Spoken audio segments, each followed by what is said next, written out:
સ્ત્રીઓને રાજનીતિની સમજ નહીં પડતી હોય કદાચ, પરંતુ રાજ સિંહાસન માટેના યુદ્ધમાં વેરનું સાધન બનાવી શકાય સ્ત્રીને, ખરું ને?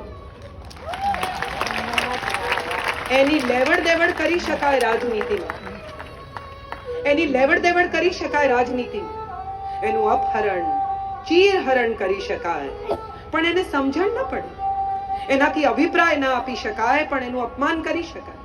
કેમ? અસહાય અને નિર્બળ છે માટે. ઇન્દ્રપ્રસ્થમાં મને આમંત્રીને મારા પિતાના દ્રષ્ટિહીનપણાનો ઉપહાસ કરનારે પાંચાલીને ત્યારે ખબર નહોતી કે એ નિસહાય છે, નિર્બળ છે. જેણે જેણે દુર્યોધનનું અપમાન કર્યું છે એ દંડને પાત્ર છે. મેં આપ્યો છે એને દંડ. એને કરેલા અપમાનને બદલે અપમાન.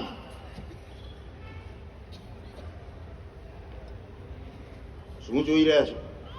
જોઈ રહી છું કે જ્યારે રાજકુમાર પોતે અપરાધી હોય ત્યારે સ્વયંને નિર્દોષ પુરવાર કરવા માટે શું શું કરી શકે. આમાં મારે પુરવાર કશું કરવાનું જ નથી. હું નિર્દોષ જ છું. ખરેખર એક પ્રશ્ન પૂછું? અનુમતિની આવશ્યકતા છે. આટલું કીધા પછી એક ક્ષણ માટે આપણે ધારી લઈએ કે શકુનીના પિતા ગાંધાર રાજ સુબલના હાડકામાંથી બનેલા એ પાસાએ પોતાનું કામ ન કર્યું હોત. એ અશક્ય છે. છતાં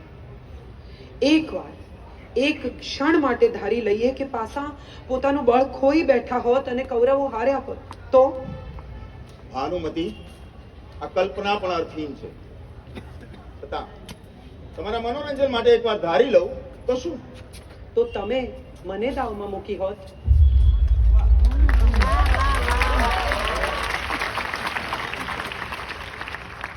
હું મૂર્ખ નથી.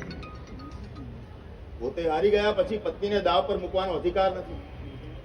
પત્ની સહધર્મચારી, દાસી કે સેવિકા નહીં. તો જ્યેષ્ઠ ભ્રાતા જ્યારે યાજ્ઞસેનીને દાવ પર મૂકતા હતા ત્યારે તમે આ કેમ ન કહ્યું? પત્ની એમની છે, અધિકાર એમનો છે, નિર્ણય પણ એમનો જ હોવો જોઈએ. પાંચાલી માત્ર એમની પત્ની નથી, અન્ય 4 ભાઈઓ પણ હતા ત્યાં.